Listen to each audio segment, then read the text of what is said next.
AIADMK workers staged a protest in Chennai voicing the concerns over the alleged rise in sexual offences under the ruling DMK government in Tamil Nadu. The demonstrators criticized the state government's handling of law and order, demanding better protection for women and stricter action against perpetrators. The protesters accused the DMK-led administration of failing to address the increasing instances of sexual violence, urging immediate reforms and enhanced security measures to safeguard women in the state. The protest highlighted growing public dissatisfaction with the state's handling of such crimes. The AIADMK workers marched through the streets of Chennai, holding placards and chanting slogans against the DMK government. They called for swift justice and accountability for those responsible for the rising sexual crimes. The protest drew attention to the growing concerns over women's safety in the state and pressured the government to take decisive action.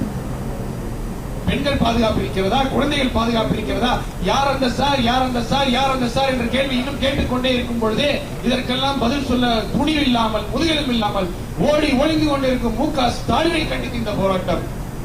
பாதுகாப்பு கோர வேண்டியது மக்களுடைய அடிப்படையில் ஒன்று, அந்த பாதுகாப்பை தர வேண்டியது என்று ஆட்சியில் அமர்ந்திருக்கக்கூடியவர்களை கடமைகளில் ஒன்று.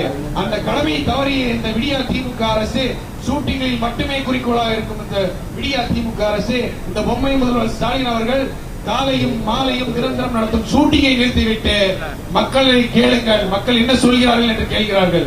இது போன்ற ஒரு அவலாட்சி இதுவரை நாங்கள் கண்டதில்லை. தினம் தினம் நாங்கள் படும் வேதனைக்கு அளவில்லை. எங்கள் குழந்தைகள் பொதுவெளியில் நடமாடுவதற்கு பயமாக இருக்கிறது. பாதுகாப்பு தேவை என்றால் வேலையை பயிரை மேயும் வழியில் ஒரு IPS அதிகாரி கூட வேலை செய்யும் ஒரு காவல்துறை அதிகாரி பாலியல் வன்கொடுமை என்று சஸ்பென்ஷன்.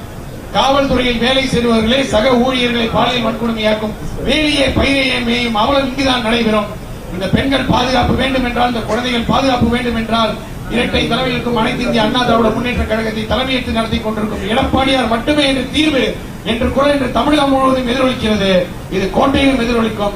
பெண்கள் பாதுகாப்பு, குழந்தைகள் பாதுகாப்பு என்றால் அது அனைத்து இந்திய அண்ணா திராவிட முன்னேற்ற கழகத்தில் பொன்மனச்செம்மல் புரட்சி தலைவர், புரட்சி தலைவி அம்மா, அவர் வழிவந்த புரட்சி தமிழர் எடப்பாடியார் மட்டுமே தருவதற்கான முடியும் என்கிறதை கூறிக்கொண்டு இந்த நல்ல ஒரு வாய்ப்பை தந்த உங்கள் அனைவருக்கும் நன்றி பாராட்டி விடைபெறுகிறேன். நன்றி, வணக்கம்.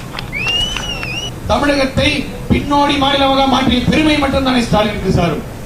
வேற என்ன ஆக்கப்பூர்வமான நிகழ்வு நடைபெற்றிருக்கிறது? இங்கு மக்கள் பாதுகாப்பு இருக்கிறார்களா, பெண்கள் பாதுகாப்பு இருக்கிறதா, குழந்தைகள் பாதுகாப்பு இருக்கிறதா, யார் அந்த சார் என்ற கேள்வி இன்னும் கேட்டுக்கொண்டே இருக்கும் பொழுது இதற்கெல்லாம் பதில் சொல்ல துணிவு இல்லாமல் முதுகெலும்பு இல்லாமல்.